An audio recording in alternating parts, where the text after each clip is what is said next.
यह खबर झारखंड में सहारा इंडिया के निवेशकों को लेकर एक महत्वपूर्ण विकास को दर्शाती है।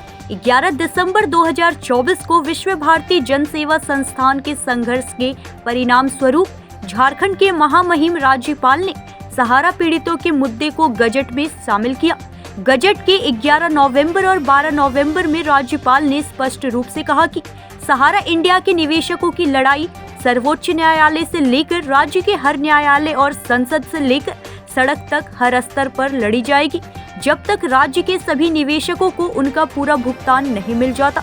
इसके अलावा जिन सहारा पीड़ितों ने वित्तीय संकट या मानसिक तनाव के कारण आत्महत्या की, उनके परिवारों को सरकारी स्तर पर आर्थिक सहयोग प्रदान किया जाएगा। यह कदम सहारा निवेशकों के लिए एक बड़ी राहत हो सकता है, जो कई वर्षों से अपने पैसे लौटने का इंतजार कर रहे थे और कई बार मानसिक और शारीरिक तनाव का सामना कर रहे थे। सहारा इंडिया से पीड़ित राज्य के निवेशकों की लड़ाई सर्वोच्च न्यायालय से लेकर राज्य के हर न्यायालय और संसद से लेकर सड़क तक हर मोर्चे पर पूरी मजबूती से लड़ी जाएगी, जब तक राज्य के सभी निवेशकों का भुगतान न हो जाए। झारखंड राज्य के जिन सहारा पीड़ितों ने अपने प्राण गंवाए हैं, उनका दुख या अवसाद में आत्महत्या करने को मजबूर हुए हैं, उनके परिजनों को सरकारी स्तर पर आर्थिक सहयोग प्रदान किया जाएगा।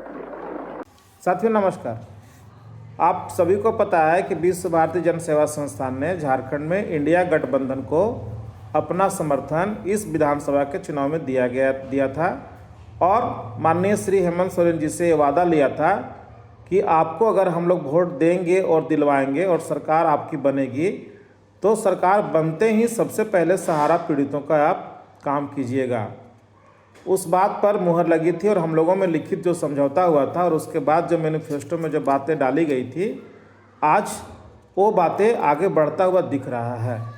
हम विश्व भारती जन सेवा संस्थान की ओर से माननीय श्री हेमंत सोरेन जी को और झारखंड सरकार के माननीय सभी नेताओं को, साथ ही साथ झारखंड के महामहिम राज्यपाल जी को बहुत बहुत आभार व्यक्त करते हैं कि सहारा के मुद्दे पर राज्यपाल जी के भाषण में चीज़ों को लिया गया जो मैनिफेस्टो में बातें लिखी गई थी, और आज झारखंड विधानसभा में महामहिम राज्यपाल जी के द्वारा वो अभिभाषण को पढ़ा गया और बताया गया। 11 नंबर और 12 नंबर पॉइंट पर सुबह चूँकि 10 बजे ही मेरे पास ये आ चुका था कि आज माननीय राज्यपाल जी के भाषण में ये होने जा रहा है, जिसकी कॉपी मेरे पास आ गई थी।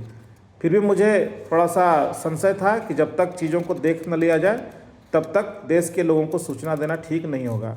थोड़ी देर पहले माननीय हमारे यहाँ के जो स्थानीय विधायक हैं अरूप चटर्जी जी विधानसभा के अंदर में ही हैं, वहाँ से उन्होंने लिंक भेजा कि आप लोग भाषण को देखिए। भाषण को हम लोगों ने देखा, अर्थात वही हुआ जो इसमें लिखा हुआ था। इसमें साफ कहा गया है कि सहारा इंडिया से पीड़ित राज्य के निवेशकों की लड़ाई सर्वोच्च न्यायालय से लेकर राज्य के हर न्यायालय और संसद से लेकर सड़क तक हर मोर्चे पर पूरी मजबूती से लड़ी जाएगी, जब तक राज्य के सभी निवेशकों का भुगतान न हो जाए। और दूसरा, झारखंड राज्य के जिन सहारा पीड़ितों ने अपने प्राण गंवाए हैं या आत्महत्या की है, उनके लिए आर्थिक मुआवजा। ये दोनों ही बातों को गजट में ले लिया गया। राज्यपाल जी के भाषण जी का होने का मतलब है कि वो गजट में आ गया और ये सरकारी काम हो गया। ये शायद झारखंड इस देश का पहला राज्य बना जो सहारा पीड़ितों के लिए इतना अच्छा कदम उठाया। जो विश्व भारती जन सेवा संस्थान ने रास्ता बनाया था, वो रास्ते पे एक बहुत बड़ी जीत है। धन्यवाद साथियों, साथ बनाए रखें, हम लोग कामयाबी ले करके रहेंगे। बहुत बहुत धन्यवाद, आभार, नमस्कार, जय हिंद। धनबाद से दिलीप कुमार मिश्रा की रिपोर्ट।